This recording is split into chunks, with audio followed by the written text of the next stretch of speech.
like. Hello guys, good morning. Welcome to my channel, Annie Volleser Vlog. For today's video guys, i-share ko lang sa inyo.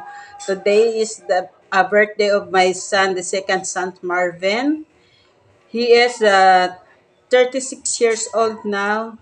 So, before that, I'm telling you the kwento about my panganak. Let's eat first our breakfast. So, pray muna tayo. In the name of the Father, the Son, and the Spirit. Amen. Dear Lord, thank you so much for that. The blessings and sa aking mga panalasan sa araw-araw, bigyan sila ng patawarin kami sa aming mga kasalanan. So guys, speaking of almusal, we have bread, spaghetti pababa pataas, and pancit canton. We have what is this? Akutsenta. And of course, my almusal favorite every day, I eat these 2 eggs because of my sugar, blood sugar. So guys, let it first. So this is the first bite.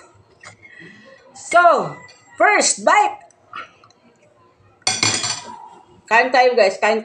Ang almusal muna bago magkwentuhan sa lahat. Alam niyo ba guys na today, February 22, ipinanganak ko yung aking pangalawang lalaki. Kasi ang anak ko talaga guys, dalawang lalaki, isang babae. Pinakabunso ko, yung babae. So, ngayon, sa tuwing mga darating ang kaarawan nila, naalaala ko talaga ang lahat ng hirap na dinanas ko bago ako sa pag-anak na karaos. Ako guys, kasi mahilig ako sa gayong gusto kong matikman ang ganong buhay, ganyan ang ugali ko. Nung nanganak ko sa panganay ko, anong tawag nito, sa hospital ako dito sa Manila, sa Jose Pavilla.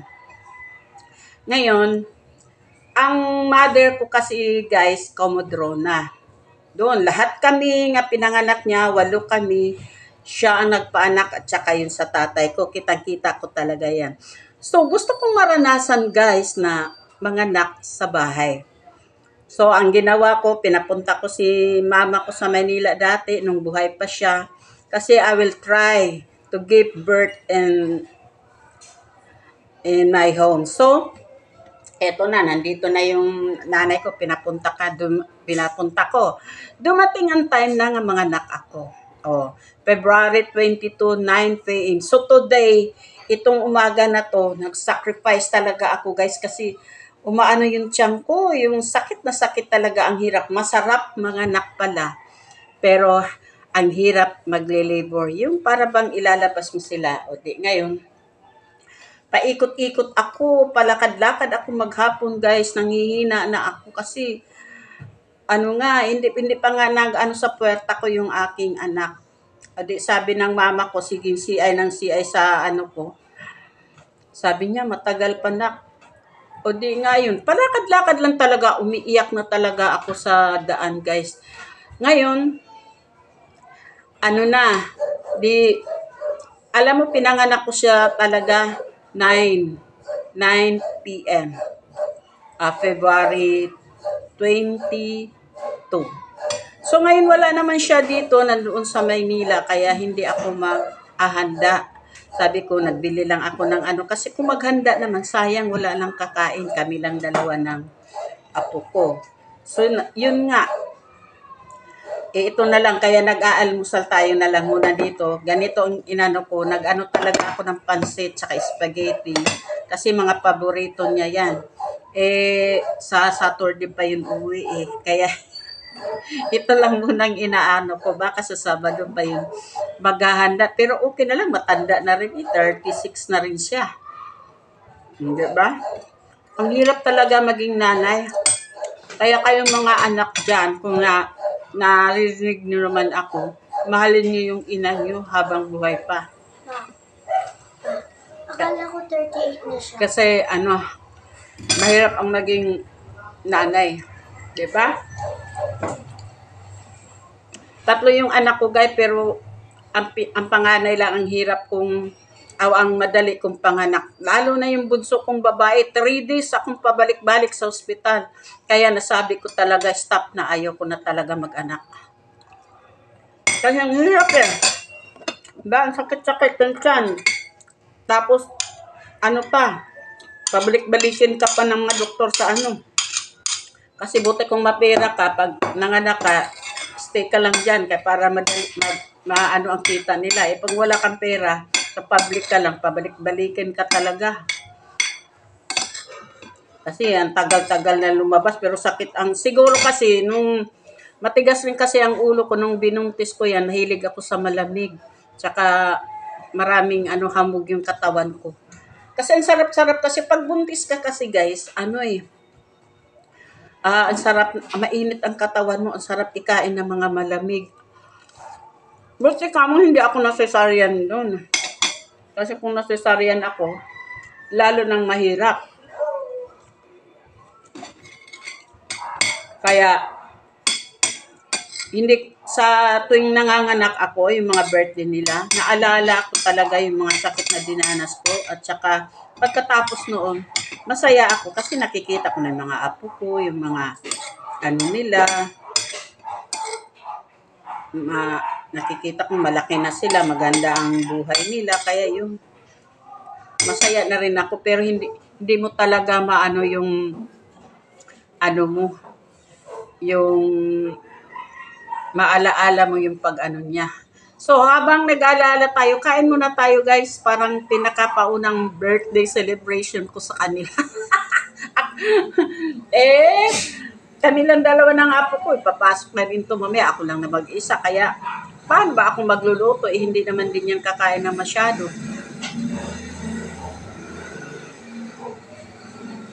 Magluluto ako pag may bisita, wala eh. Hindi, sayang lang, lalagay ko lang sa papakain lang sa sayang at tira. Kain kayo sis. Sis Jero, kain tayo. Sa lahat sa inyo dyan nanonood, kain tayo muna ha.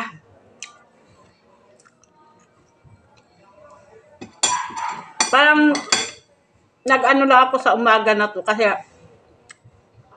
parang ramdam ko pa rin paghihirap ko.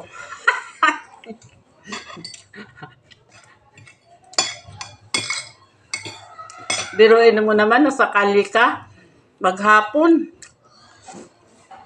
Tapos alam mo guys, pagkatapos ko pang manganak, ang mama ko mahilig yun sa palilihi. Inano niya, pag labas na ng aking anak, nilagyan niya ng pinapakain niya ng numero, pinapakain niya doon sa sanggol, inaano niya sa tubig, tinutunaw, number. Diyos ko dahil ngayon ang anak ko ang galing magkwenta. Kaya nung dati yung may tindahan pa kami, nandoon kami sa Maynila nakatira, sabi niya, pag namili ako, naiinis ako guys. Alam mo ba kung bakit? Magbigay ako sa tindira ng pera, sasabihin na niya kung magkano ang sukli. Mama, ganito ang sukli. Pakialamero, naiinis ako ng ganun.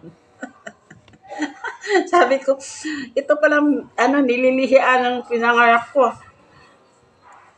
Anong tawag nitong numero. Ang galing-galing magbilang kaya tama nga talaga yung nila. Tsaka pinaglihi ko siya sa siupaw at tsaka tukwa. Gustong-gusto ko talaga sa galas kami noon sa May Cubao. Gustong-gusto ko talaga guys na doon, yung magkain ng lugaw. Yung lugaw at saka siupaw, tukwa. Diyos ko dahil, kaya maputi yung bata. Kasi pag hindi ka kumain kasi, di ba, yung pag naglilihi tayo, pag hindi ka kumain kasi parang ang ng katawan mo. Kaya ang hirap talaga na magiging ina. Ang hirap. ang hirap na masarap pag nakikita mo silang lumalaki na mabait, tsaka may takot sa Diyos. Yun, ang ano ko, tinuturo ko naman sa kanila eh. Katulad niyan, pag yung ano, yung dati, dun sa galas pa ako. Pag nag-ano yan guys, pag yung halimbawa, alam mo naman sa ano no, yung mga distress area, doon kami nakatira. Hindi naman kami mayaman.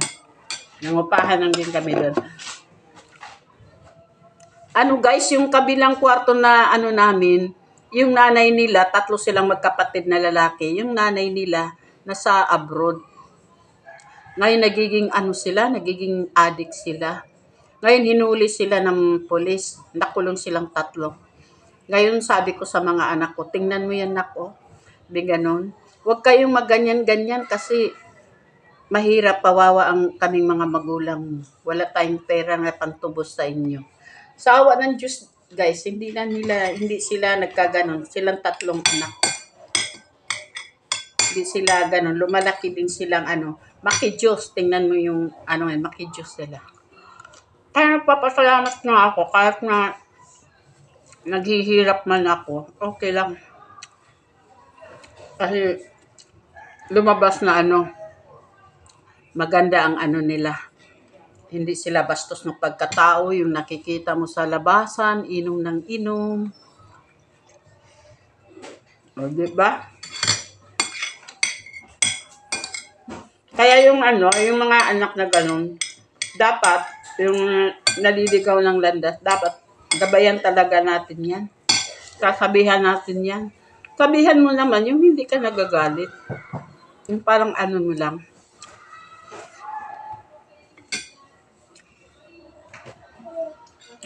Malumanay, kumbaga. Kung sa Bisaya pa, hinay-hinay. Ito, kakainin ko na ang itlog. Ito talaga, everyday kain kayo ng itlog. Pampalakas, pampalusog. Nabubusog ako sa kakwento. Yun nga ang ano ko, kasi naalaala ko talaga guys, yung mga anak ako. Kasi ramdam ko pa rin yung sakit. Masarap na masakit.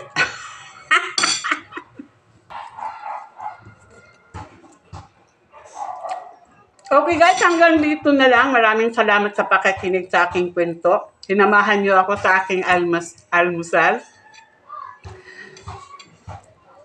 Magandang araw sa inyong lahat. Thank you so much for watching. Please subscribe my channel, Annie Bolyeser Vlogs, and my page too, Annie Bolyeser Vlogs, and my FB, Annie Bolyeser. Please add me. Love you all. Have a nice day.